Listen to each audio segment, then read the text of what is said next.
감사는 축복의 문을 여는 천국 열쇠입니다. 예수님께서 우리들에게 주신 열쇠 중 하나가 천국 열쇠입니다. 베드로의 신앙 고백을 들으신 주님이 너무 기뻐하셨어요. 그리고 나서 교회를 세우시겠다고 말씀하시고 또 천국 열쇠를 주신 것을 보게 됩니다. 베드로의 신앙 고백이 왜 그렇게 중요할까요? 마태복음 16장 16절을 보게 되면 시몬 베드로가 대답하여 이르되 주는 그리스도시요 살아계신 하나님의 아들이시니이다. 예수님이 주님이십니다. 예수님이 그리스도 곧 메시아 구세주십니다. 예수님이 하나님의 아들 곧 하나님이십니다. 이 고백을 할 때 주님이 너무 기뻐하셨어요. 주님이 제자들과 함께 지내시면서 그토록 기뻐했던 적은 없으신 것 같아요. 하나님으로 알 때 하나님이 정말 기뻐하신 것을 보게 됩니다. 예수님께서 그 말씀을 들으시고 베드로의 신앙 고백 위에 교회를 세우겠다고 말씀하시고 그리고 천국 열쇠를 선물로 주시죠. 마태복음 16장 19절에 보면 내가 천국 열쇠를 내게 주리니 내가 땅에서 무엇인지 매면 하늘에서도 매일 것이요 내가 땅에서 무엇인지 풀면 하늘에서도 풀리리라 하시고 이 천국 열쇠를 선물로 주셨습니다. 열쇠를 주신 것은 예수님께서 열쇠를 소유하셨기 때문입니다. 우리가 소유하지 않은 건 줄 수 없는 것처럼 예수님이 열쇠를 소유하지 않았다면 우리에게 줄 수가 없죠. 예수님은 열쇠를 가지신 분이죠. 열쇠를 가진 분이 누구냐면 왕이십니다. 왕권은 열쇠를 의미합니다. 예수님께서 먼저 열쇠를 가지셨는데 이사야 22장 22절을 보게 되면 내가 또 다윗의 집의 열쇠를 그의 어깨에 두리니 그가 열면 닫을 자가 없겠고 닫으면 열 자가 없으리라. 이 열쇠는 왕권의 열쇠죠. 누구에게? 예수님에게.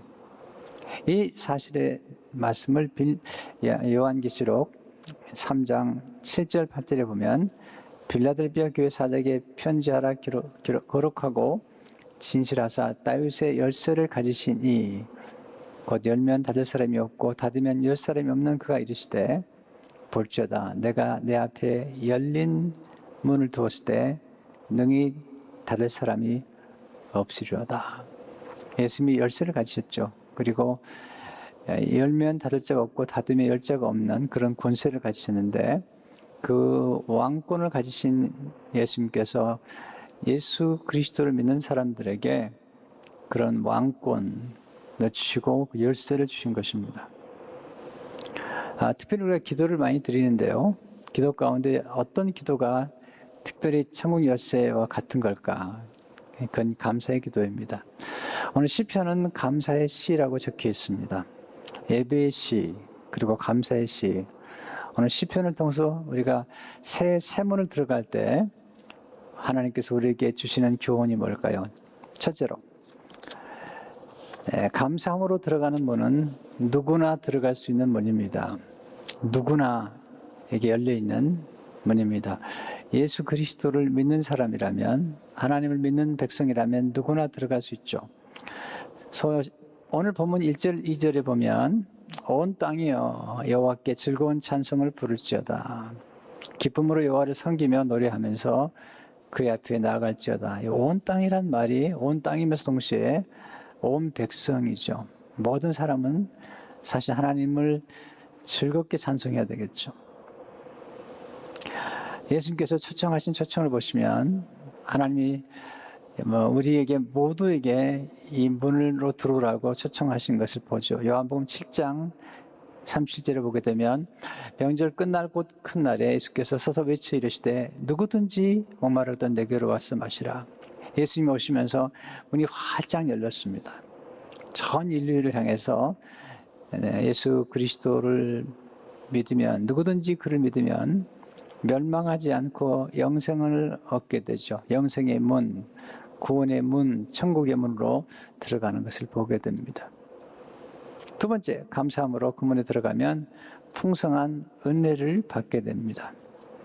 자, 4절에 보시면 감사함으로 그의 문에 들어가며 찬송함으로 그의 궁정에 들어가서 그에게 감사하며 그의 이름을 송축할지어다. 자, 이 시편을 처음 접했던 사람들이 그의 궁정은 어디를 의미할까요? 네, 하나님의 성전을 의미합니다. 하나님의 성전 가운데서도 성소가 있고 지성소가 있는데 이 지성소 안에 하나님의 은혜의 보좌가 있죠. 법궤, 또 쉬운 자라고 그러는데 은혜의 보좌가 있습니다. 이 은혜의 보좌에 들어가는 문을 활짝 열어주신 분이 예수님이죠. 히브리서 4장 16절을 보게 되면 그러므로 우리는 긍휼하심을 받고 때를 따라 돕는 은혜를 얻기 위하여 은혜의 보좌 앞에 담대히 나아갈 것이니라. 이 하나님의 궁정, 은혜의 보좌 앞에 나가면 하나님께서 우리에게 은혜를 베푸시려고 기다리고 있습니다. 이사야 30장 18절을 보게 되면 그러나 여호와께서 기다리시나니 이는 너에게 은혜를 베풀려 하시며 일어나시리니 이는 너희를 긍휼히 여기려 하심이라. 대제 여호와는 정의의 하나님이시라. 그를 기다린 자마다 복이 있도다. 하나님은 우리를 기다리세요. 왜 기다리실까요? 은혜를 베푸시려고, 긍휼을 베푸시려고. 하나님은 은혜를 베푸시려고 기다리는데 우리가 나아가지 않는 것입니다. 여러분, 육신의 아버지는 많이 베풀고 싶지만 자원이 부족할 때가 많아요. 하늘의 아버지는 자원이 무궁하세요. 나오기만 하라는 거죠. 은혜의 보좌 앞으로 나오라는 것입니다. 하나님 아버지가 기다리시나니 은혜를 베풀려고 기다리시는 것입니다.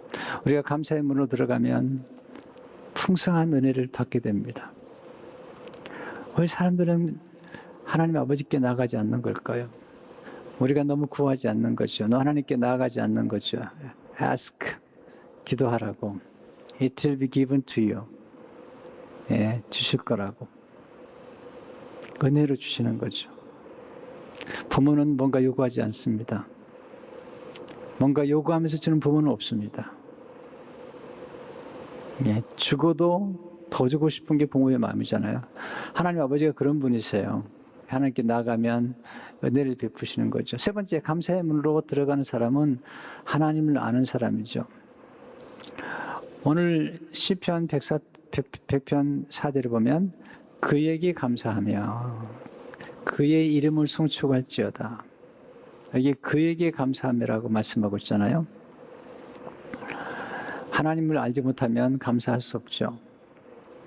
하나님을 알수록, 경험할수록 정말 더 많이 감사하는 것 같아요. 오늘 시편 100편에 나와 있는 감사의 시는 하나님이 누구신가를 우리에게 알려주면서 그 하나님께 감사하도록 우리를 초청하고 있는 감사 초대의 시입니다. 하나님은 어떤 분일까요? 첫째로 하나님은 우리를 지으신 분입니다. 3절에 보시면 여호와가 우리 하나님이신 줄 너희는 알지어다. 하나님이 우리 하나님이신 걸 알지어다. 이 알지어다라는 히브리어는 우리가 자주 듣는 것처럼 야다라는 히브리어입니다. 이것은 남편과 아내가 서로 친밀하게 아는 것, 친밀하게 아는 그런 경험적으로 아는 지식을 의미합니다. 그런데 그 하나님이 우리를 만드신 분이시다. 그리고 우리는 그의 것이요, 그의 백성이다. 자, 우리가 뭔가 만들면 그건 우리의 것이 되는 것처럼 하나님이 우리를 만드신 다음에 우리는 하나님의 소유가 된 거죠. 여러분, 하나님의 소유가 됐다는 것은 굉장한 축복이죠. 왜냐하면 하나님은 자기 소유에 대해서 관심이 많아요. 우리가 자녀를 낳으면 우리가 낳은 자녀에 대해서 관심이 많고, 그리고 우리는 소유를 돌보고 가꾸고 키웁니다. 그렇죠? 하나님께서 우리를 하나님의 소유로 삼으시고 우리를 돌보시고 또 키우신다는 것입니다. 두 번째, 하나님은 우리의 목자시십니다. 어떻게 알 수 있죠? 3절에 보면 우리가 그의 기르시는 양이로다 그랬어요. 우리가 양이라는 사실은 하나님이 목자라는 사실입니다. 다윗이 경험한 하나님은 창조의 하나님일 뿐만 아니라 목자이신 하나님, 그리고 예수님도 선한 목자로 오셨죠. 그래서 시편 23편 1절에 3절을 보게 되면 여호와는 나의 목자시니 내게 부족함이 없으리로다. 그가 나를 푸른 풀밭에 누시며 쉴 만한 물가로 인도하시는도다. 내 영혼을 수산시키시고 자기 이름을 위하여 의의 길로 인도하시는도다. 하나님이 목자가 되셔서 우리를 푸른 풀밭으로 쉴 만한 물가로 의의 길로 인도하십니다. 뿐만 아니라 또한 우리가 때로 사망의 음침한 골짜기를 통과할 때, 고난의 골짜기를 통과할 때 목자 되신 하나님이 우리와 동행하세요. 그리고 우리를 위로해 주세요. 주의 지팡이와 막대기가 우리를 안위하시나이다 그런데 이 안위하다는 말이 위로하다는 뜻이죠. 그리고 우리를 승리케 하도록 도와주시는 목자가 되시죠. 네 번째, 감사하는 사람은 풍성한 복을 누리게 돼요. 감사의 뜻을 가지고 하나님의 궁정에 들어가면 하나님이 복을 주시는 분이세요. 근데 풍성한 복을 주시는 분이죠. 하나님의 복이 임하게 되면 번영, 놀라운 번영이 생기죠. thrive라는 표현을 쓰는데요. flourish, 차고 넘치는 놀라운 역사가 나타나는. 자, 감사하려면 특별히 두 가지가 필요한데, 하나는 감사하는 마음이 필요해요. 두 번째는 감사를 표현하는 지혜가 필요해요. 두 가지가 다 필요한데, 첫째, 감사하는 마음은 복된 마음이죠. 아무리 봐도 원망과 섭섭함과 불평하는 마음이 아닌 감사하는 마음을 갖게 되는 것도 은혜라는 생각이 들어요. 은혜가 아니면 감사하는 마음을 갖기 어렵거든요. 저는 뿌리를 항상 이렇게 추적해 나가는데, 그러면 감사하는 마음은 어디서 오는 걸까? 첫째로, 감사하는 마음은 겸손한 마음이에요. 교만한 사람들은 감사하지 않아요. 겸손한 사람들은 자기의 부족함을 알기 때문에 늘 감사하게 돼요. 과분하다는 생각이 들어요. 그래서 감사하지 않을 수 없죠. 두 번째로, 감사하는 마음은 고운 마음이에요. 고운 마음. 감사합니다 또는 고맙습니다. 왜 감사하는 마음이 고운 마음일까요? 우리가 보통 고맙습니다 라는 표현을 쓸 때 이 고맙습니다라는 표현의 원뿌리에는 곱다, 마음씨가 곱습니다. 곱다는 말은 곧 사랑스럽다는 말이죠. 너무 좋은 마음이죠. 감사하는 마음은 따뜻한 마음이에요. 저는 이게 온도를 많이 생각해요. 제가 추위를 잘 타기 때문에 온도에 굉장히 민감한데, 제가 생각에도 온도가 있고 또 우리 언어에도, 이런 말투에도 온도가 있고 또는 감정에도 온도가 있다는 사실을 많이 경험했어요. 또한 마음에도 온도가 있다는 거죠. 내 따뜻한 마음, 그건 감사하는 마음이에요. 이건 차가운 건 좋은 게 아닙니다. 차가우면 딱딱해지고, 딱딱해지면 자꾸 뭔가를 이렇게 망가뜨려요. 부러뜨려요. 내 따뜻함이 유연하기 때문에 좋은 거죠. 감사하는 마음은 존중하는 마음이에요. 여러분, 우리가 감사하는 대상을 멸시하거나 경멸하면 절대로 감사할 수 없어요. 엘리 제사장에게 하나님께서 말씀하셨어요. 사무엘상 2장 30절에 보면 나를 존중히 여기는 자를 내가 존중히 여기고 나를 멸시하는 자를 내가 경멸하리라. 존중한다는 것은 존귀 여기는 것, 또한 존중한다는 것은 주신 분의 선물이 귀하다고 그 가치를 인정하는 거죠. 감사하는 마음은 또한 사려 깊은 마음이에요. 제가 보니까 생각이 깊지 않으면 감사할 수 없어요. 여러분 조금만 생각해 보세요. 우리가 부모님께 받은 은혜가 얼마나 큰지 몰라요. 한량없는 은혜예요. 근데 깊이 생각하지 않으면 그 은혜를 몰라요. 네. 원래 그래서 감사하다는 영어 thank는 생각하다는 think에서 온 거죠. 감사하는 사람들은 사려 깊은 사람이라는 생각이 들어요. 두 번째, 감사를 표현한 마음은 지혜로운 마음이죠. 아무리 봐도 감사하는 마음은 좋은 마음이에요. 근데 감사를 표현하는 사람은 정말 지혜로운 사람이에요. 근데 생각보다 감사하는 마음을 가진 사람도 좀 적지만, 은혜가 아니면 그렇게 가질 수 없고요. 감사하는 마음을 가졌지만 감사를 표현하는 사람은 정말 적어요. 네, 정말 적어요. 네. 예수님께서 10명의 나병 환자를 고치셨습니다. 전 10명의 나병 환자가 모두 감사한 마음을 가졌으라고 생각이 돼요. 근데 딱 한 사람, 사마리아 사람만 와서 예수님 앞에 경배하며 예수님께 감사했어요. 예수님 물으셨어요. 9명은 어디 갔느냐? 네, 감사하는 마음을 가졌지만 감사를 표현하지 않은 사람들에게 주님이 가졌던 생각이죠. 생각보다 감사하는 사람이 많지 않아요. 왜 제가 이렇게 감사를 강조하냐면, 이 감사하면 돋보여요. 10명 가운데 1명은 돋보이는 거죠. 이렇게 감사하면 어떤 일이 벌어질까요? 감사할 때 더 큰 은혜를 받게 돼요. 이 사마리아 사람은 나병만 고친 게 아니라 이제는 영혼의 병도 고쳐서 구원을 받게 된 거죠. 예수 만나서. 얼마나 좋아요. 토마스 아퀴나스는 말하기를, 감사하는 사람에게는 언제나 은혜가 따라다닌다.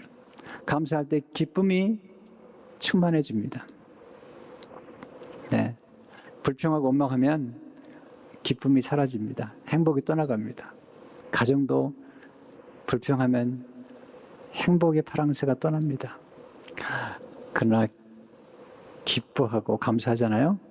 그러면 집 떠나간 행복이 깃드는 거예요. 여러분, 행복이 별거 있나요? 여러분 아시잖아요. 네, 다 얻었는데 행복하지 않은 사람들이 있어요. 그런데 가진 거 별로 없는데 행복한 사람들이 있어요. 하나님 우리가 행복하기 원하세요. 그리고 우리가 기쁨으로 살기 원하죠. 비결이 있어요. 감사해요. 감사하면 행복해져요. 그래서 이 2절에 보시면 기쁨으로 여호와를 섬기며 노래하면서 그의 앞에 나갈지어다. 감사해야지 기쁨이 생기는 거예요. 또 감사할 때 하나님의 임재 속으로 들어가게 되죠. 저는 아침마다 일어나면 감사로 시작해요. 그래서 하나님 임재 속으로 들어가요. 아니, 낮에도 밤에도 감사하면 임재로 들어가죠. 또한 감사할 때 좋은 관계를 맺게 돼요. 우리가 인간이니까 가끔 불평하기도 하고 또 좀 짜증을 부리기도 하고 그러긴 하지만, 여러분, 감사하는 사람들은 소통의 대가예요. 또 협상의 대가예요. 거래의 대가예요.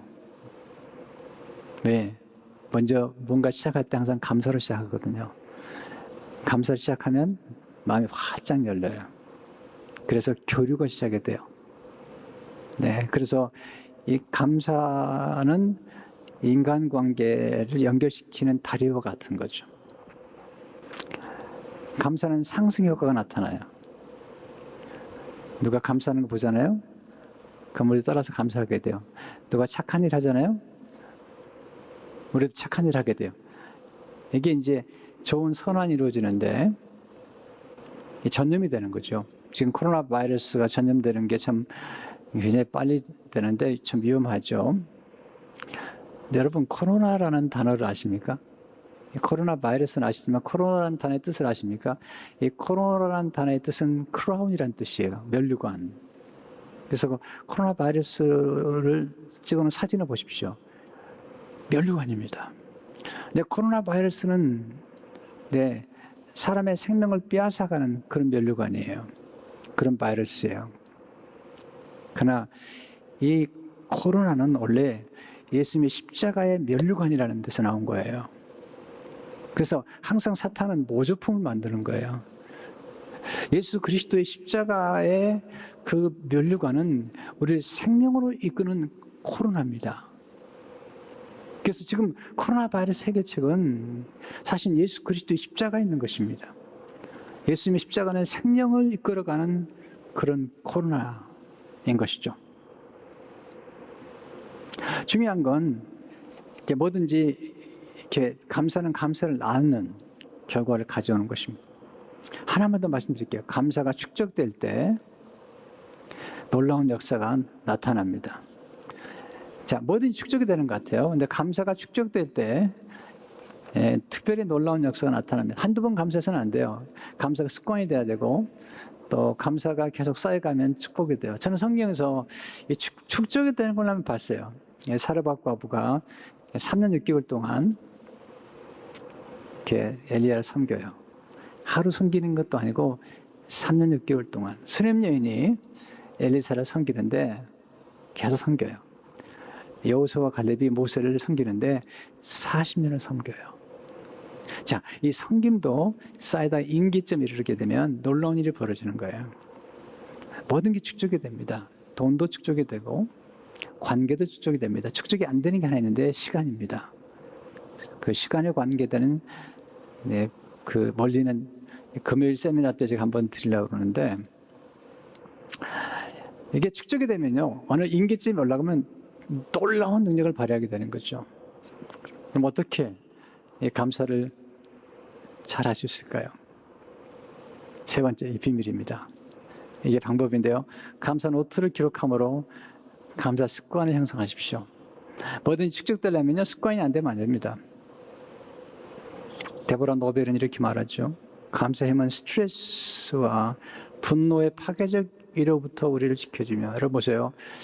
가정을 파괴하는 가장 큰 무서운 것이 화입니다. 화, 분노. 여기서 또 폭력이 생기는 거죠. 의분도요. 절제되지 않은 의분은 좋지 않습니다. 그것은 폭력입니다. 감사하게 되면 우리의 분노를 다스리게 되죠. 그리고 우리를 깎아내리려는 사람들로부터 보호해주죠. 사람들이 가끔 우리 우습게 보잖아요. 그럴 때 우리가 감사하게 되면 우리는 우리의 정체성을 알게 되죠. 당신 나를 우습게 여기지만 저는 하나님의 자녀입니다. 저는 하나님께서 천국 열쇠를 맡기셨는데 저는 왕의 열쇠를 가진 자입니다. 저는 왕 같은 제사장입니다. 저는 예수님과 함께 하나님 나라를 상속하는 공동 상속자입니다. 이렇게 감사하게 되면 자기의 정체성을 가지고 있기 때문에 자존감이 떨어지지 않아요. 예수님은 감사를 통해 은혜의 보좌로 나가는 문을 열어주셨어요. 은혜의 보좌는 지성소에 있습니다. 근데 지성소는 옛날에 대제사장만 1년에 한 번씩 피를 가지고 들어갑니다. 예수 십자가 죽으심으로 휘장이 열립니다. 그래서 우리가 은혜의 보좌 앞에 들어가게 된 것입니다. 근데 어떻게 가능할까요? 감사기도부터 시작돼요. 예수 십자가에 죽으시고 부활하시고 우리가 은혜의 보좌에 들어가게 됐는데요. 그 십자가를 지러 가시는 그 첫 번째 단계가 감사였어요. 감사. 누가복음 22장 10절에 보면 이에 잔을 받으사 감사기도 하시고 이르시되 이것을 갖다가 너희끼리 나누라. 29절에 보면 또 떡을 가져 감사기도 하시고 떼어 그들에게 주시되 이것은 너희를 위해 내 몸이라. 그러니까 보세요. 십자가 하기 전에 먼저 감사기도 드리고 피와 살을 주셨어요. 그리고 나서 겟세마네 기도하러 가세요. 근데 기도하러 가시고 그리고 십자가를 지는데 기도하러 가는 길이 너무 놀라워요. 먼저 감사기도를 드린 다음에 고난의 십자가를 가는데 고난을 이기는 능력이 감사기도에 있었던 거예요. 또 하나는 기도하러 가면서 이제 기도하고 나면 십자가에 매달려 죽으시는 건데 그때 제자와 함께 찬미하며 가요. 인상을 쓰며 가는 게 아니라 나 죽었네가 아니라 마가복음 14장 20절에 보면 이에 그들이 찬미하고 감람섬으로 가니라. 여러분 이 찬양의 능력, 이 찬송의 능력, 이 찬미의 능력을 아십니까? 이 음악의 능력을 아십니까? 하나님께서 우리에게 이런 음악과 예술과 이런 찬미를 통해서 우리를 하여금 고난을 극복해버리는 거예요. 고난을 정복해버리는 거예요.